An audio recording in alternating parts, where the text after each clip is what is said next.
Hi, I'm Tanner Johnson with Well Played, and today I'm going to be teaching you 7 Wonders.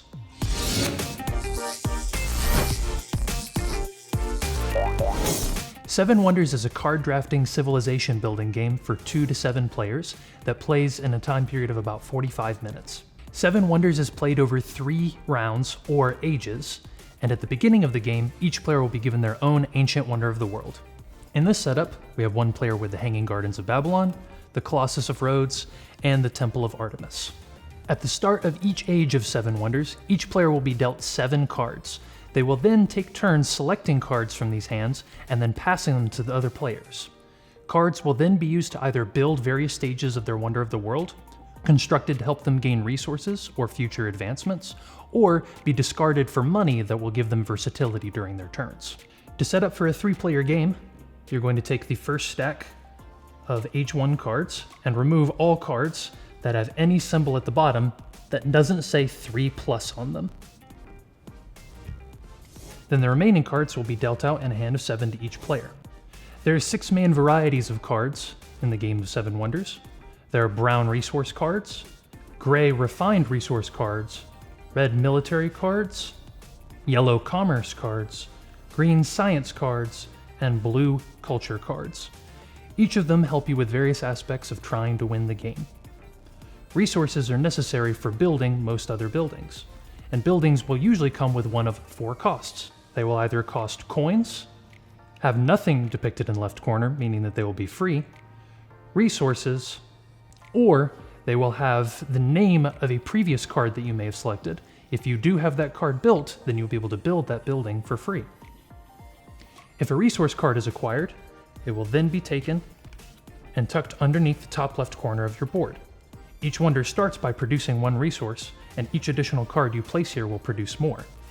This particular one that has been purchased allows you to produce either 1 ore or brick per building phase. After selecting your first card from the selection of 7, you'll pass the remaining cards to the player on your left. You'll choose another card and either discard it for coins, or build it, or use it to build one aspect of your wonder. Once you are past 2 cards as the final set of the draft, you will keep one of them and discard the other card face down. Then we will assess military supremacy for that round. At the end of the round, you will compare military supremacy to the players immediately to your left and right. You will do that by checking to see the amount of shields on red cards that you have acquired. If you have more than either of your neighbors in the first round, you will collect a victory token worth 1 point, and each person that you have defeated will take a -1 defeat token. Ages 2 and 3 are played identically to Age 1, with the following exceptions. In Age 2, the cards will be drafted in a counterclockwise fashion, and when we check for military supremacy at the end of the round, the winners will receive a 3-point victory chip instead of a 1-point victory chip. Age 3 goes back to the same as Age 1, where you're passing cards in a clockwise motion. The only addition is that there will now be some guild cards shuffled into the deck.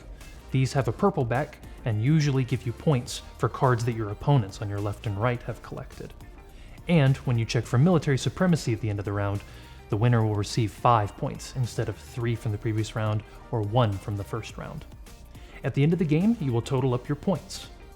Guild cards will receive you points for cards your opponents have collected. Cultural buildings will receive you points as well. Building the various stages of your wonder can earn you points. Collecting scientific symbols, either multiple of the same type or a full set of the 3 individual kinds, will get you large amounts of points as well. And certain yellow buildings will acquire you points at the end. In addition, every 3 coins that remain will get you 1 point at the end of the game. Seven Wonders is full of various iconography. It's alright if you don't fully understand what each of the symbols are, just so long as you know that the symbol is different from this symbol.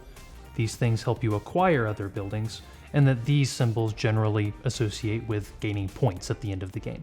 To total up your final score, you'll be adding up the various penalties and bonuses for winning military victories against your neighbors, as well as 1 point for every 3 coins you've acquired, points for the various stages of your wonder that you have completed, points for the blue cultural buildings you have completed, yellow buildings that have points associated with them, purple buildings will get you points for cards that your opponents have completed, and green science cards will get you points for sets, either of varied types or having multiples of the same type. Once you add those totals together, That will give you your final score for the game of 7 Wonders. That does it for this tutorial. We hope you enjoyed the video, and if you did enjoy it, please like and subscribe. We'll see you soon with more content.